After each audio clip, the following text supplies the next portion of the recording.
வாழ்க வளமுடன், சுகம் சூழ்க. நற்பவி நற்பவி நற்பவி. இறைவனோடு இணைந்திருப்போம். சிவபெருமானை வழிபடுவதால் கிடைக்கும் சிறப்பான நற்பலன்கள். சிவபெருமானை வழிபடுவதால் ஆன்மீகத்தில் மிகப்பெரிய முன்னேற்றம் ஏற்படும். மன அமைதி கிடைக்கும், பாவங்கள் நீங்கும் மற்றும் பல்வேறு நன்மைகள் சிறப்புகள் பெறலாம். சிவன் வழிபாடு ஒருவரது ஆன்மீக நிலையை மேம்படுத்த உதவுகிறது மற்றும் கடவுளுடன் ஒரு ஆழமான தொடர்பை ஏற்படுத்துகிறது. சிவ வழிபாடு மன அமைதியை தருகிறது, மன அழுத்தத்தை குறைக்கிறது. சிவன் வழிபாடு பாவங்களை நீக்கி ஒருவரை தூய்மைப்படுத்துகிறது. சிவன் வழிபாட்டால் வாழ்வில் மகிழ்ச்சி, வெற்றி மற்றும் செழிப்பு ஆகியவற்றை அருள்கிறார். பிரதோஷ நாட்களில் சிவபெருமானை வழிபடுவது கூடுதல் சிறப்பான பலன்களை தந்தருளும். சிவன் கோவிலுக்குள் நாம் நுழைந்தவுடன் ராஜகோபுரத்தை வணங்கி பின் பலிபீடத்தை வணங்கி மூலவரை வணங்க வேண்டும். சிவலிங்கத்திற்கு அபிஷேகம் செய்து வழிபடுவது மிகவும் சிறப்பானது. ஓம் நம சிவாய என்ற மந்திரத்தை ஜெபிப்பது சிவனுக்கு மிகவும் பிடித்தமானதாகும். சிவ வழிபாட்டில் ஒரு முக்கியமான அம்சமாகும்.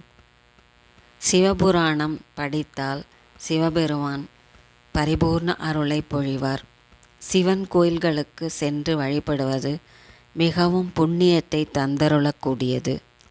சிவபுராணம், தேவாரம் போன்ற பாடல்களை பாடுவதும் சிவ வழிபாட்டில் சிறப்பானதாகும். சிவன் வழிபாடு சிவபெருமானை வழிபடுவது ஒருவரது வாழ்க்கையில் பல்வேறு நன்மைகளை தரும் சிறந்த வழியாகும். சிவம் என்றால் அன்பு, இன்பம், மங்களம் என்று பொருள்படும். அன்பாக, அருட்பெரும் ஜோதியாக, இன்பமாக, மங்களகரமாக, மறைபொருளாக எங்கும் நீக்கமற நிறைந்திருக்கும் அந்த பரமாத்மாவை வணங்குவது வாழ்வில் வெற்றிகளை தந்தருளும். சிவபெருமானுக்கு ருத்ரன் என்ற பெயர் உண்டு. ருத்ரன் என்றால் துன்பங்களை துடைப்பவன் என்று பொருள்.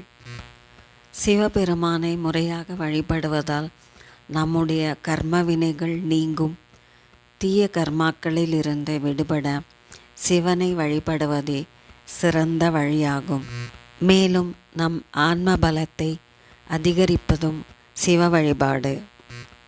பக்தி செய்வதும் முழுவதுமாக சரணாகதி அடைவதுமே சிவபெருமானின் அருளை பெறுவதற்கு மிக சிறந்த வழியாகும்.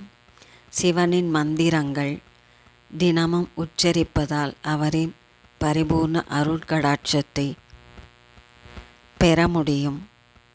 சிவபெருமானின் திருநாமங்களை மீண்டும் மீண்டும் உச்சரிப்பதால் சிவகுணங்கள் நமக்குள் வர துவங்கும். சிவபெருமானை உணரும் ஆற்றல் கிடைக்கும்போது அவரின் அருளும் முழுமையாக கிடைக்கும். சிவலிங்கத்திற்கு பால், தயிர், தேன், தண்ணீர், சந்தனம் ஆகியவற்றால் அபிஷேகம் செய்வது, மலர்கள் படைத்து பூஜை செய்வது ஆகியன சிவபெருமானின் அருளை விரைவில் பெற்றுத்தரும். சிவபெருமானை தினம்தோறும் வணங்கி வருவதால் திருமணம், மகிழ்ச்சி, செல்வம், சக்தி, ஞானம் போன்றவற்றை அவர் அருள்கிறார். ருத்ராபிஷேகம் செய்து அந்த யாகத்தில் கலந்து கொள்வதும் வாழ்வில் உள்ள அனைத்து பிரச்சனைகளையும் தீர்க்க வழியை அருளக்கூடியதாகும். வில்வத்தால் அர்ச்சனை செய்வதும் விரைவில் சிவபெருமானின் அருளை பெற்று நல்வாழ்வு வாழ அருள் புரியும்.